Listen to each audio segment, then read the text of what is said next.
Hey, you, wherever you are in the world right now, thank you so much for being here with me. We know that we live in some volatile times and we know that the world is changing.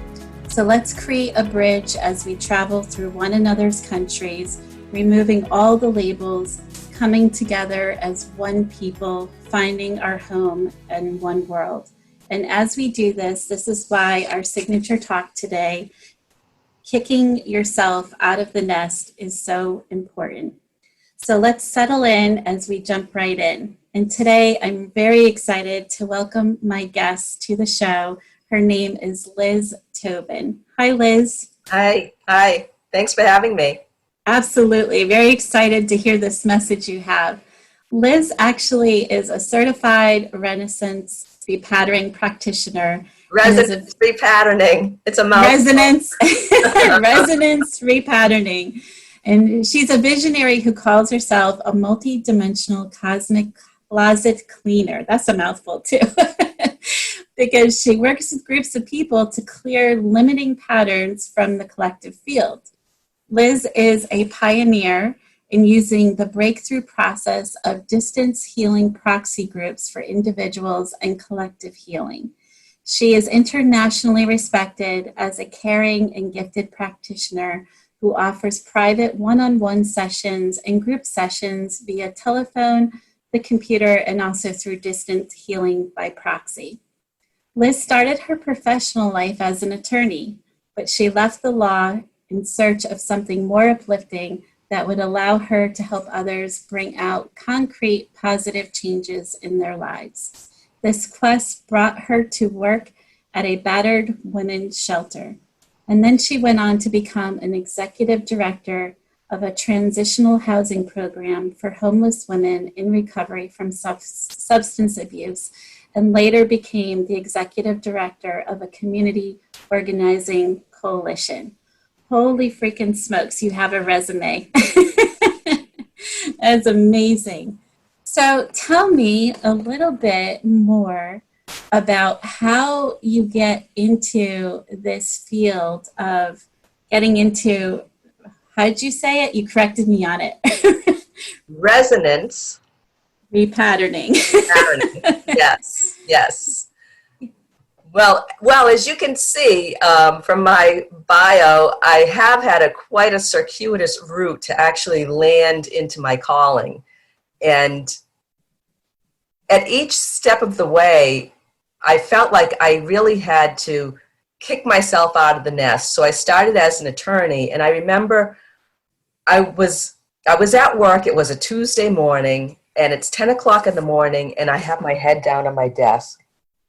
And I'm thinking, I have to find another way to make a living. This is really, really not for me. I just felt so weighted down and oppressed by being an attorney.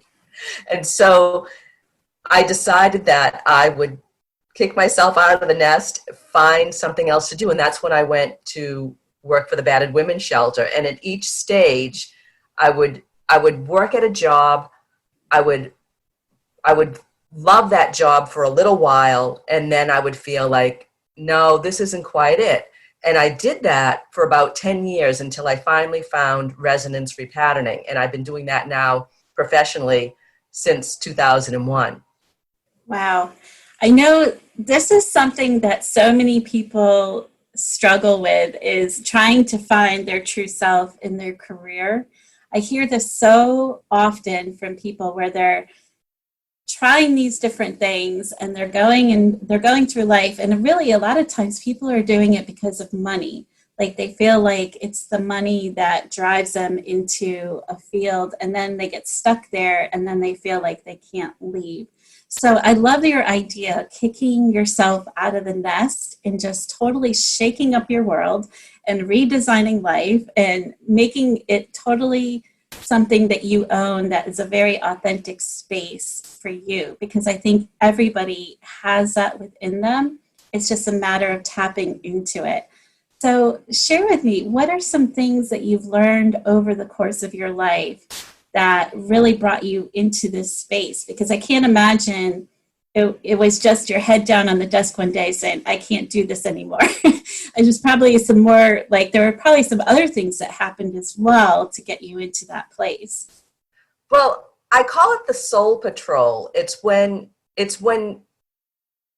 that quote from Anais Nin when she talks about the pain of staying in a tight bud was more than the pain of blossoming. So the soul patrol, I call it, it's that nagging feeling that this isn't the right fit for me.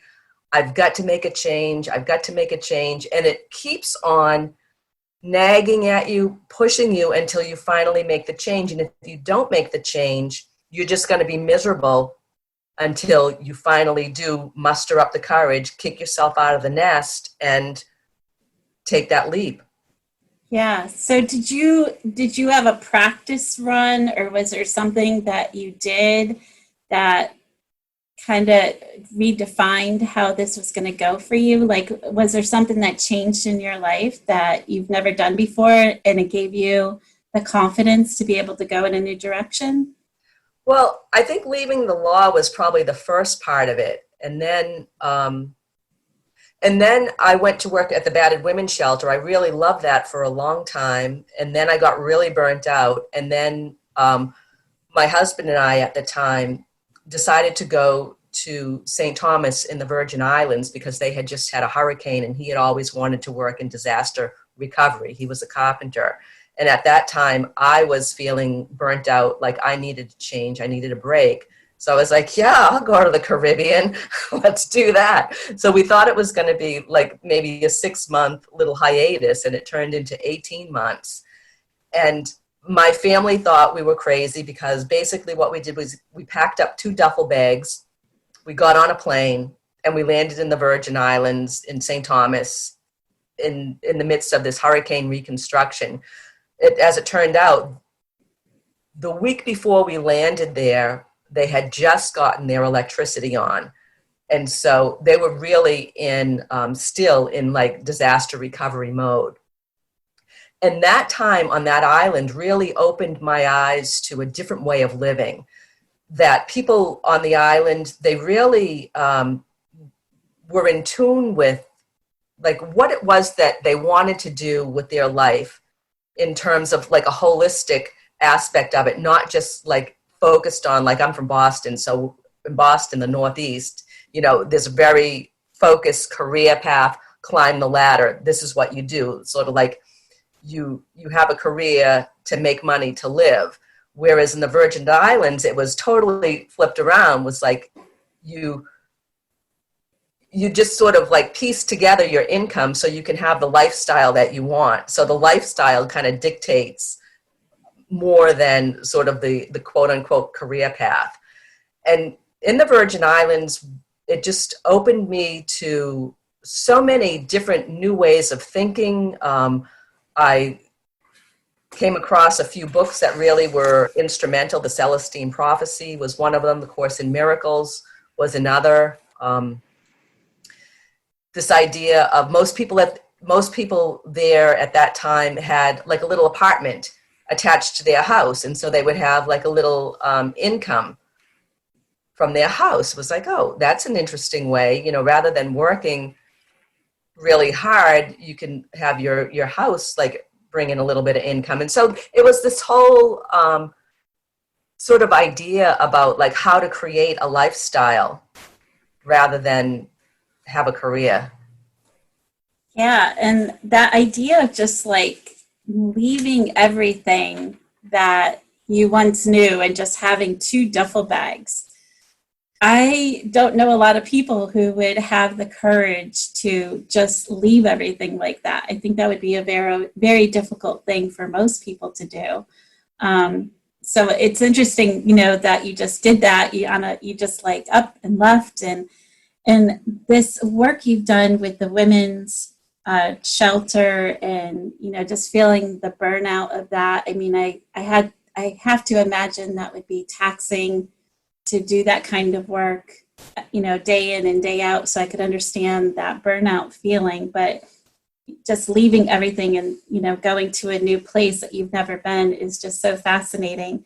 So when you go there and you're in this space of doing this humanitarian work that you were doing, that itself is so impactful to the people of the island. And I can't even imagine what it's like for them to be in a space where they're not living with electricity and having had, their homes destroyed from a hurricane and from that vantage point. But what did it do in regards to your life in the sense of this living in Boston in this space where you're constantly climbing the ladder, constantly defining yourself with money, to just totally going to a space where money is a tool? Like how did that work for you? It took a little while for that to sort of sink in. And when we left the Virgin Islands, we came back to Boston, and I was still cycling in and out of jobs. And I think what it did for me was it gave me a different perspective about how I could live my life more in alignment with who I am and what it is that I want to contribute to the world, so that each time the Soul Patrol comes knocking and it's time to make another move, it just got easier and easier because I'd already sort of had that experience behind me, and it helped me to develop some trust in my own intuition and in the support and the resources that are there, that just, trusting that the resources will be there when I need them, rather than feeling like everything needs to be in a line before I can make a move. It's like most people, when they're going to make a move, they gather all of their resources. They want to know, like, how am I going to do this? What's going to be the outcome? So it helped me to sort of trust without knowing what the outcome is. So basically, I just need to figure out what's my first step, and the other steps will reveal themselves. The resources I need at each step will show up. The information I need to take my next step will show up. Wow, that is really truly amazing that you had the ability and insight to see it like that. Because I know in the United States, money is everything in the sense of it defines your lifestyle, how you live, classification of people. Like there's just so many things that money labels you with. So to be able to just put that aside, and I think in this day and age when we're living in a space where the entire globe's in a global pandemic, and just people losing their jobs and reevaluating, being forced to reevaluate what it was they were doing, whether or not it was making them happy, whether or not it's something that they should continue or maybe to let go of and decide to take a new direction. I mean, you're basically saying, I give you permission to do that. Like, it's okay to do that.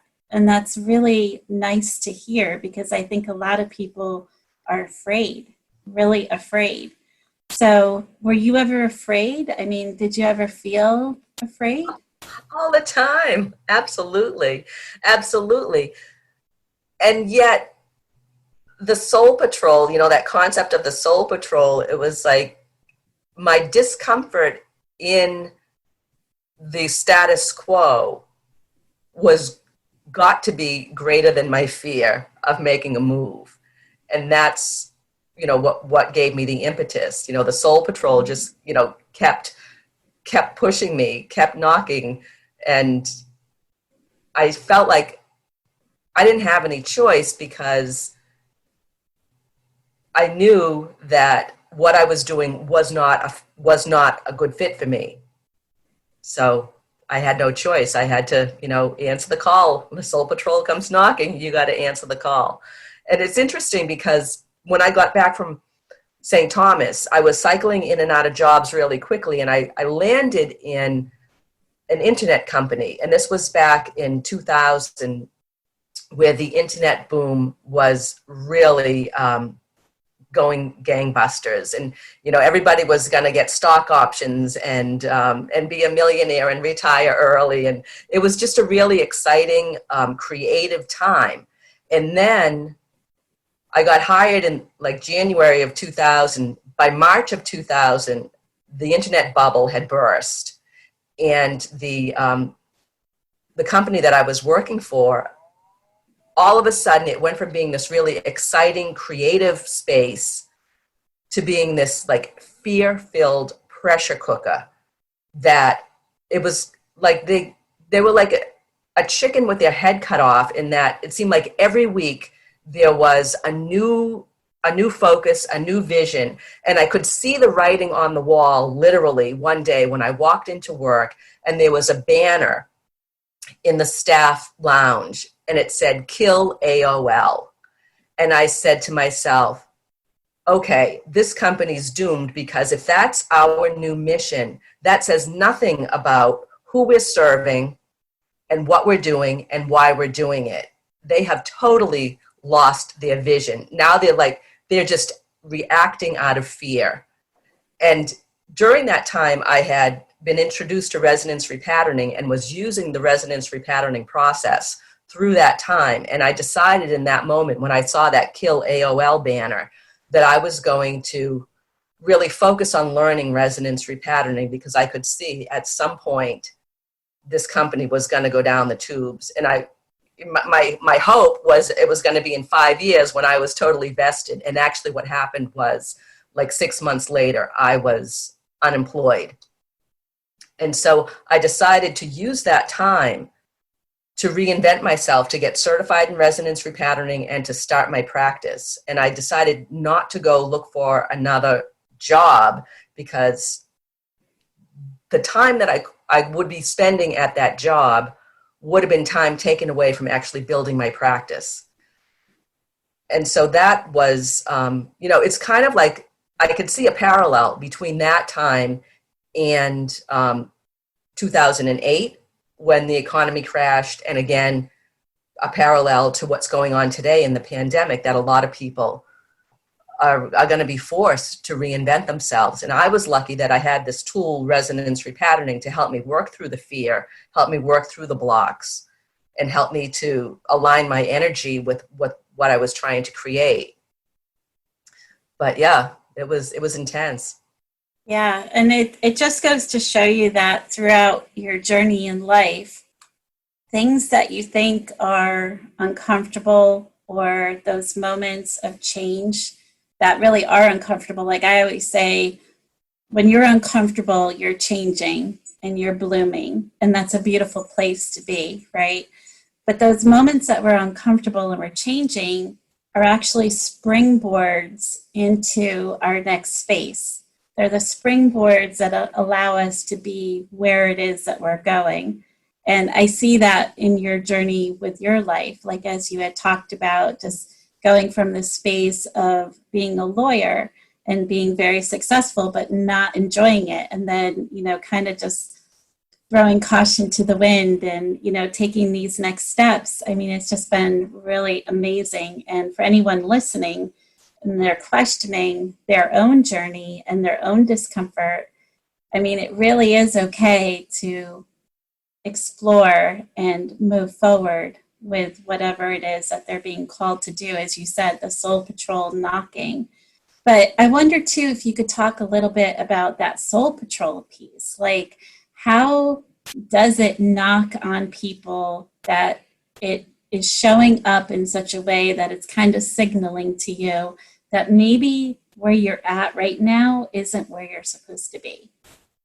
Well, speaking from my own experience, for me, the soul patrol shows up as anxiety, a deep sense of discontent. It shows up as just feeling really like weighted down and oppressed, dreading going to work, dreading facing another day at whatever job I was in. So it comes on gradually for me. For other people, it might be an illness. It might be a sudden loss of job. It could be the death of a loved one, or it could be a car accident. It could be a divorce. Anything that sort of like shakes up your world, that forces you to really look at what you're doing and why you're doing it, and to ask yourself, is this really what I want to be doing? For some people, it's a huge shakeup. For me, it's kind of like a slow, nagging dread, that's just so uncomfortable. It's like, who wants to live their life every day in anxiety and dread? Yeah. Right? Yeah. And then as the evolutionary process begins, can you explain a little bit more about that transformative process that people would go through like you did? Well, I can only speak from my own experience, and I can remember from the time I left the law until I found resonance repatterning, I would pray. I remember one time I was literally on my knees praying, please give me a calling, please. There must be something I can do that would sustain me in a livelihood that would also be uplifting for myself and for other people. I prayed over the course of like 10 years. And each time I would get a new job, it was like, okay, some of those jobs I knew this is only temporary. And some of those jobs was like, oh, this is like a really great fit for me. I'm really excited to do this. And then after a few years, it would be like, oh, the soul patrol comes back and it's like, oh no, this isn't a good fit for me at all. So what I found was that each of those jobs that I did created, sort of like you said, you've got quite the resume. It was like each one like gave me a skill set and the gift of experience that I could then take into the next position, the next iteration of my career, until finally, with the resonance repatterning, being an energy healer in that practice, I was able to sort of put it all together and use all of that experience and skills that I had sort of been piecing together, thinking that I'm like drifting and cycling in and out of jobs, and there's no rhyme or reason to this path that I'm on, and please give me a calling, Finally, it sort of, all the pieces came together. Yeah, that's so beautiful. And I love the idea of just being in your authenticity, just being in your authentic space as far as what it is that your higher self and your heart desires for yourself. It's just so beautiful. And I know right now, like I said, there's so many people in the world that are doing this self-exploratory process right now. So I love your message today about kicking yourself out of the nest, because I think it's so on point with the world that we're living in right now, and people just taking a different perspective on where they are in life and where they're going. And as the world changes, they're changing as well, and it's okay. So it's a beautiful message, Liz, and I so appreciate it. And I do have one more question for you. If I were to find your earth angel feather on the ground and I were to pick it up, what would your message to the world be? Take a leap of faith. Take the leap. Don't wait for the resources to be there. Just take the leap and trust. That's awesome. Thank you so much for being with us today, Liz. It's so appreciated. And if the audience wants to connect with you, they can reach you at your website, liztobin.com. And that's spelled LizTobin.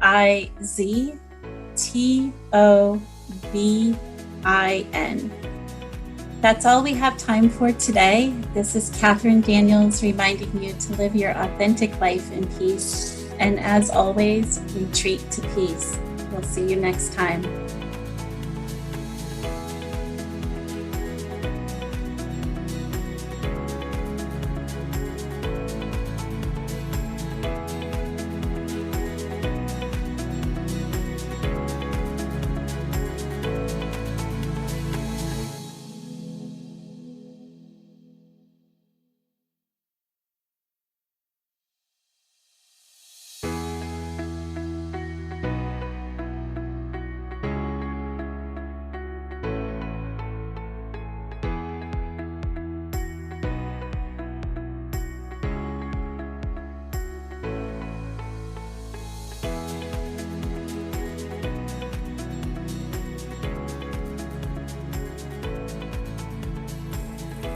And we're back, and I just want to jump on and say, holy cow, can you imagine? We did this interview last year during lockdown, and part of the idea behind the interview was really to get in front of people and just say, hey, as long as you're redesigning life and getting into your true authentic space, let's talk about ways how you do that.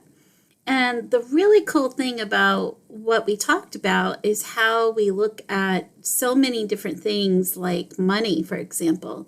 So I know a lot of people are constantly chasing the clock for money so that they can sustain their living and lifestyle, and not really operating from a space of not letting money dictate you, but reinventing it so that it's more about what it is that you would like and how you would like to live. And maybe that means a more simplistic lifestyle so that you have the celebration of being in your true space. So I think for everyone it looks different. I think for everyone there is this place and time where we have to get to as far as what it is that we want to create for ourselves.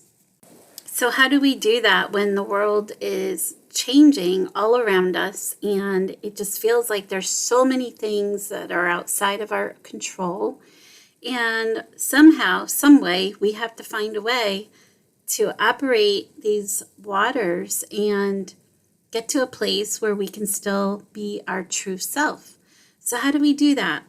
So one of the things that you can do is you can sit down and get your journal and write out the top 5 things that you really, really, really enjoy.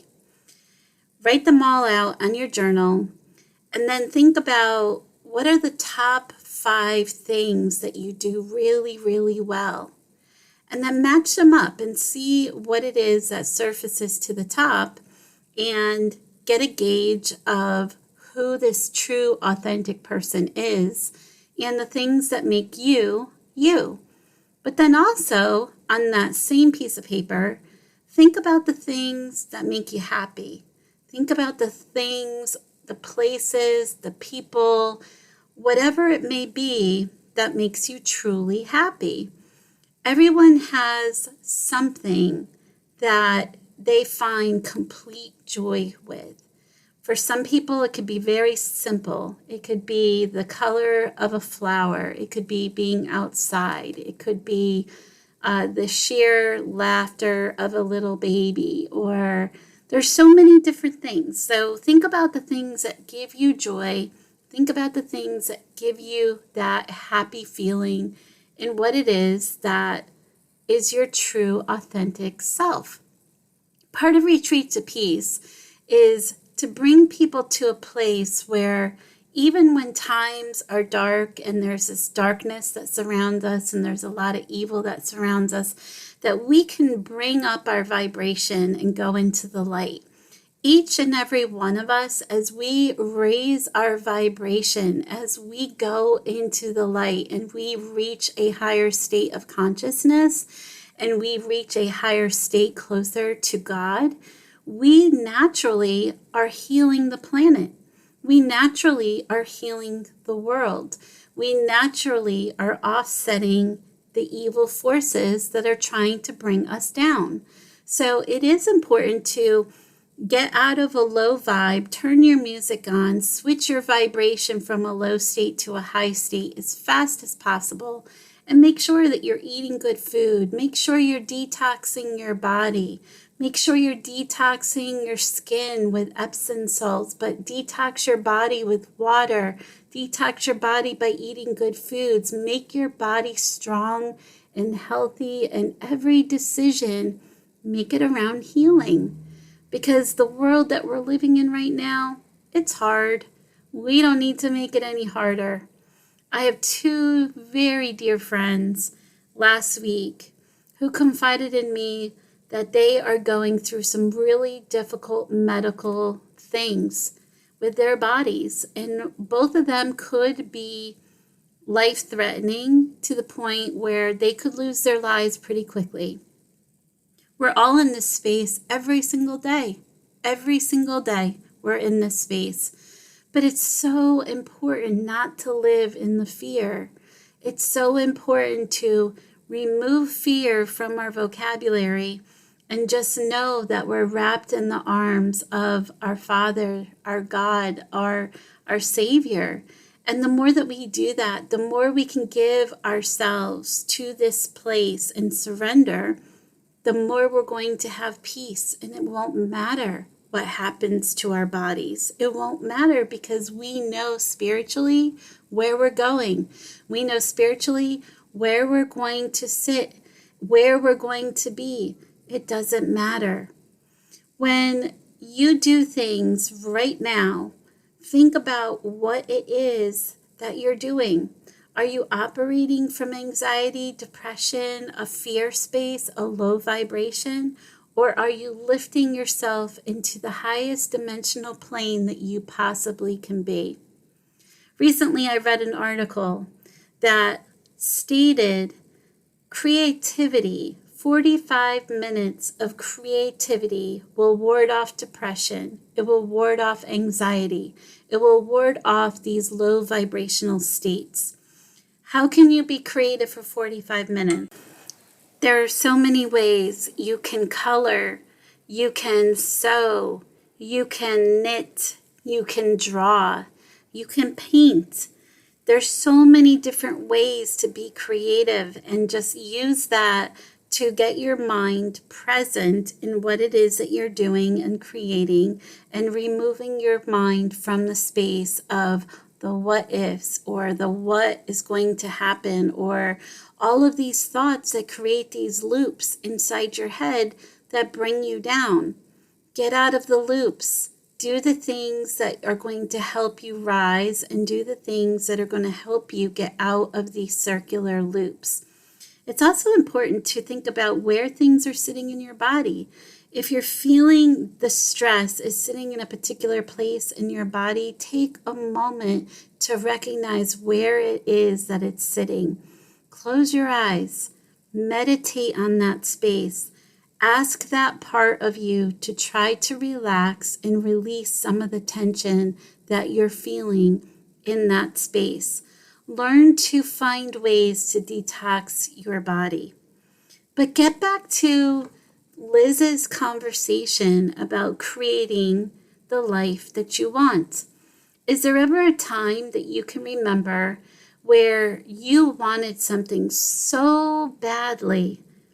You didn't know how you were going to get it, but you found a way.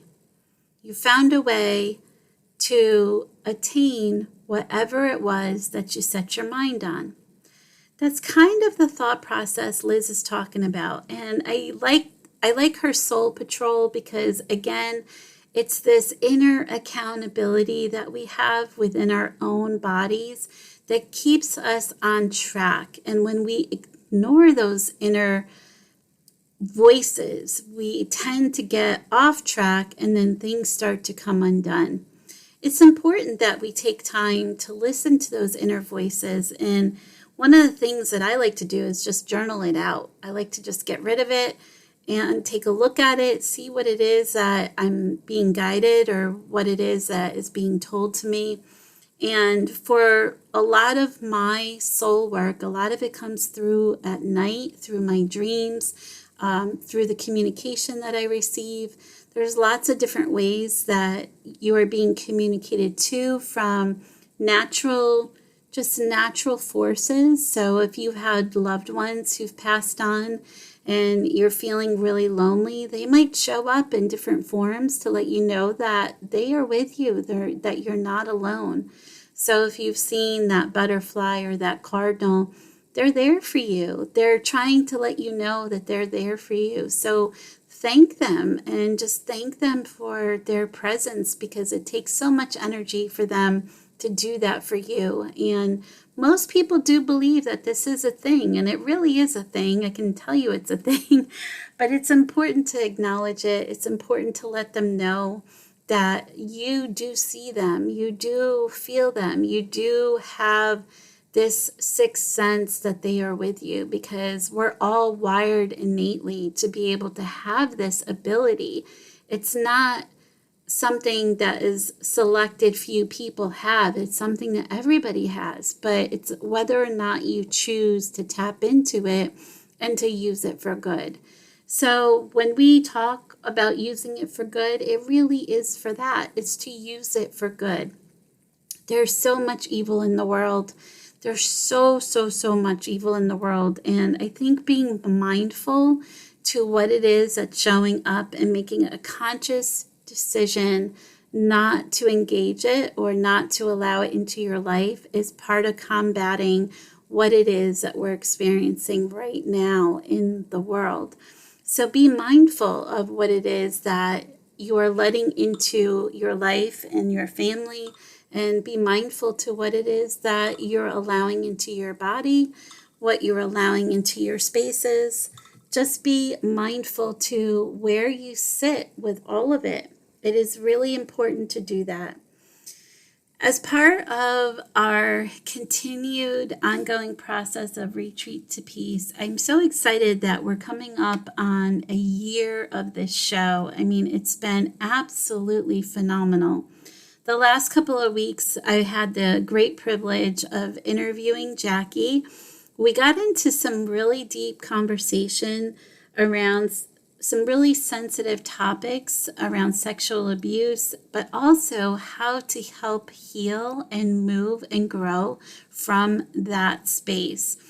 As we go into our coming weeks, there's going to be more topics that are going to take a deeper dive into some things that maybe you haven't thought about before and may be eye-opening, but I think they're also important because spiritually, every single person on the planet is going through a lot.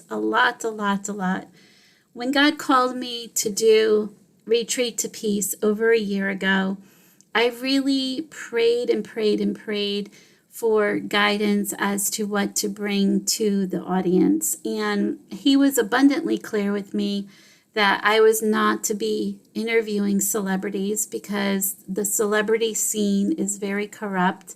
I was guided that this truly was to be for the people. This truly was to be for the space of healing the people of the world. And it was to be driven from a place of love and driven from a place of acceptance and just fully being vulnerable to the fact that we all have insecurities. We all have a space within us that there are things that are not healed. There are things that we go through in our life that sometimes force us to work through things that maybe we weren't planning to work through at times. Jackie and I talked a lot about this in our previous interview, that literally when the rug is pulled out from underneath our feet, we are now in a situation of what do we do with this information? How do we process it? How do we move forward? You can choose to bury it. You can choose to ignore it. But if you do that, it's definitely prolonging whatever it is that you need to work through. Life really is about learning. It's about growing. If you're not growing, then you're stuck. And if you're stuck, then you're not going to go where you want to go. You're not going to live your authentic life the way that you intend to live it. If you're in a space where you're angry because you haven't addressed certain things, well, take the time and address them. I mean, there's so many people right now that are really struggling with some really big, heavy things that are going on in their life because they've been forced to. But what if it were a test?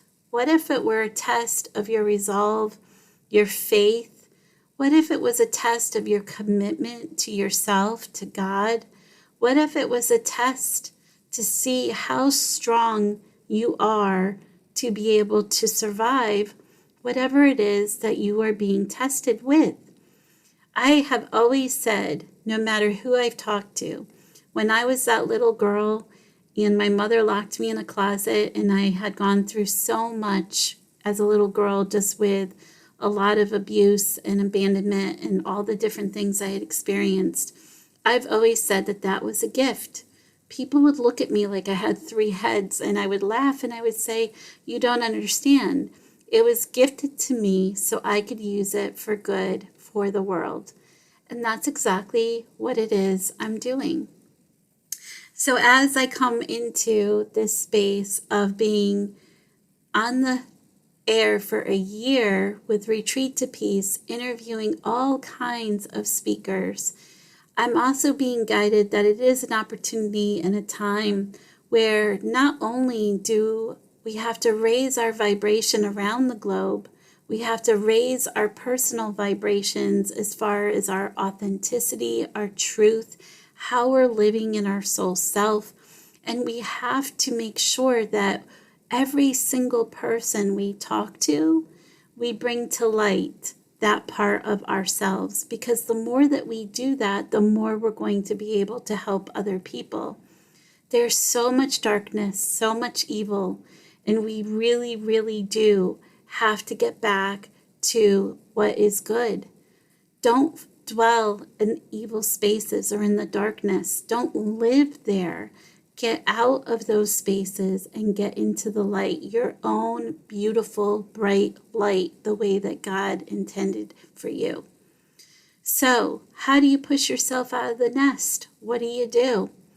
Well, recognize where you're sitting. What does your nest look like? Is it where you want to be? Is it where you feel that you are living your best self, your best life?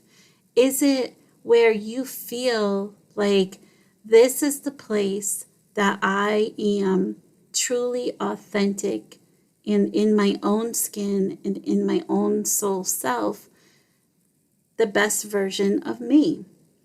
Not everyone is the best version of themselves because they are hiding something, or they feel ashamed, or they feel that they have to be something that they're not. But what if you didn't have to do that? What if you weren't intended to do that? What if your sole purpose was to be the best version of you? And how do you do that? You really do take a deeper dive into everything that is about you and healing the broken parts that you know need healing. Don't put your head in the sand. Don't be in denial. Accept what it is and start to work on it. There's nothing wrong with that. There's nothing wrong in being in a space of change and being in a space of growth. We are all in that same space together. But if you're going in a direction of easy and you're selling your soul for something that isn't you, you're not doing yourself justice. You're not doing the planet justice.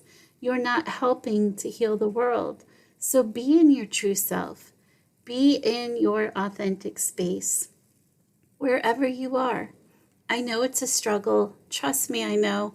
I talk to people all the time. I know there's a lot of addiction. I know there's a lot of people who are really struggling with the evils of the world. They don't know what to do with it. And they do feel like they are totally at a loss as far as control. But what if you just took the time to recognize what you can control? So let's get back. Get back to that space of recognizing what you have control over and taking ownership of those things. So 45 minutes of creativity every single day to give you some peace of mind, to help take away anxiety, to help take away depression, to make you present, to give you the control that maybe you feel you don't have. And what do you gain from that? You could create beautiful pieces of art. You could create a beautiful manuscript for a book. You could create something that is so special, and it will heal your body. It will heal your soul. It will heal your mind. It will help heal your family. It will help heal the planet. Do this. Do this for yourself and do it for everyone. Everyone that is touched by your beautiful light, because they will be touched. You just don't need to see it, or have to tell anybody about it, but they will be touched because your light will radiate differently. Live in that true, authentic space. You are a beautiful, beautiful person, and your soul has so much to offer this beautiful world. And even though things are evolving, it's okay because we're all in the same space. We're all growing and changing. And hopefully, we'll all change in such a way that it will be even better and more beautiful than it's ever been, more beautiful than we've ever experienced. Because we all know we have to go through the darkness to get to the light. It doesn't matter what it is that you do, you have to go through the darkness to get to the light. Think about when you're born. You have to go through that dark tunnel to get to the light when you open your eyes. It's the same concept. You cannot grow unless you've gone through the darkness. And from the darkness, we can have appreciation for what's on the other side. As you prepare for this new space of surrendered peace for the life that you wish to have, the life that you wish to design, make plans to prepare for it. So what does that mean? Does that mean you streamline your assets so that you have a simpler lifestyle? Does it mean that you give away things to other people that you know can use them? The world is hard enough, and we all need to work together. And when you have this sense of worry that is just taking over you, give all your worries and all your cares up to God, because He does care about you. You know, it's funny, when we think about animals, we don't really see them in a heightened state of stress. And whenever a human is highly activated, they usually go into fight or flight response. And for a lot of people right now, there's a lot of post-traumatic stress that is being triggered just by the way of the world and the unknowns of what's going on with how different countries are navigating and what they're doing to go through the next stages or phases or whatever you want to call it, to the next place as far as what it is that is happening. But think about this. When you really feel this anxiety rising up in your body, rising up in your heart, try this little exercise. Imagine yourself in a boat, or maybe you're standing on a pier and you've got a fishing rod, a fishing pole in your hand. Now, whatever is bothering you, just take that and put that on the fishing line. Bait the line with whatever is bothering you. And then just say, I want to cast this problem because I know you care. I know you care what happens to me. And then picture yourself just casting the line, watching it being swallowed up by the sea of God's love. Stop worrying. Start trusting. Help yourself break the cycle of worry by replacing it with the habit of prayer. Just by praying on something and replacing this worry with prayer, you can create energy that will transmute into something powerful, something good. Energies travel, energies move. There have been scientific studies that show that people who pray actually are able to live longer. They're able to take that healing energy and help other people. There's so much power in prayer, and people forget to do this. They forget to do this for themselves. Use this powerful gift that you've been given to change your life the way that you would like to have your life change, and manifest what it is that you would like for your own life, creating what it is that you see and envision for your own true space of healing and peace and love and joy and all the things that you deserve. But keep in mind, don't sell your soul for these things that are not going to create good for you. Because by doing that, you're not helping yourself. You're bringing yourself further into the darkness. So get out of the darkness and rise to be the best version of yourself. There's a reason you're listening today. There's a reason you're listening to this message, because there's something that you need to hear that is going to help change what it is that you're doing right now. And that's exactly what you're supposed to do. You're supposed to grow and manifest into the beautiful person that God intended you to be in your true, authentic space and form and self. When we go through our life, our journey, it is so, so important that we are really in our true self. Really in our true self, and we're surrounding ourselves with our true friends, our seventh power people, the people that love us for exactly who we are, how we show up in life, and they don't judge us for who we are. They lift us, they rise up with us. They're the ones that say, I believe in you, I trust you, I know you can do this. They're the ones that give us the gift of unconditional love.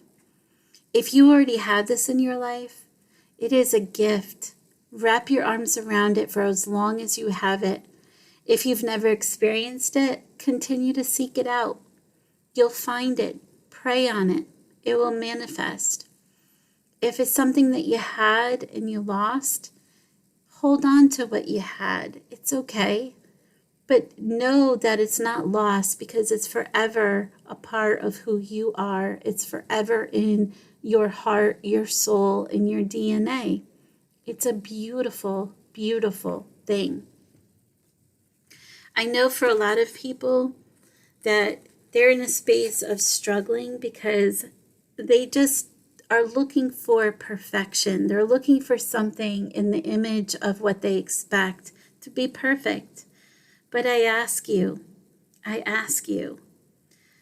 keep in mind that there is no perfect anything, no perfect person, there's no perfect situation, there's nothing that's perfect. There'll never be anything that's perfect. The only thing that there will ever be is imperfectly perfect. So knowing that, accept this about yourself, but also accept this about other people. Try not to expect something different from them, because they're not ever going to be perfect. So take a wiser approach to life and look at yourself and take away the judgment. Take away the judgment and appreciate what is positive, what is desirable. And do not concentrate on the negativity. Do this for yourself. Do this for the people in your life. And just live with unconditional love to the best of your ability. And play that happy music. Play it loud. Sing. Dance. Be in a space of joy. And live your life to its fullest potential, whatever that means for you. It could mean so many different versions of so many different things for every single person listening today. Journal it out, but do that. Live the best version of your life. You deserve it, and you do have the ability to control what that is. Most times people think that it's something that's really big and magnificent, but in reality, it's really not, because our soul self doesn't need the external things to make us happy. Our peace, our love, our joy comes from within. It does not come from external. As we go into next week, I have Jesse An Nichols George, who will be coming back She is the author of The Code Journey, and we are going to have a intimate conversation around good versus evil energies that are transmitting throughout the world. We're going to take a deeper dive into what this feels like energetically, how it affects highly sensitive people, and what you can do to protect yourself and what to expect as we go into the years ahead. So you won't want to miss this really important, engaging interview.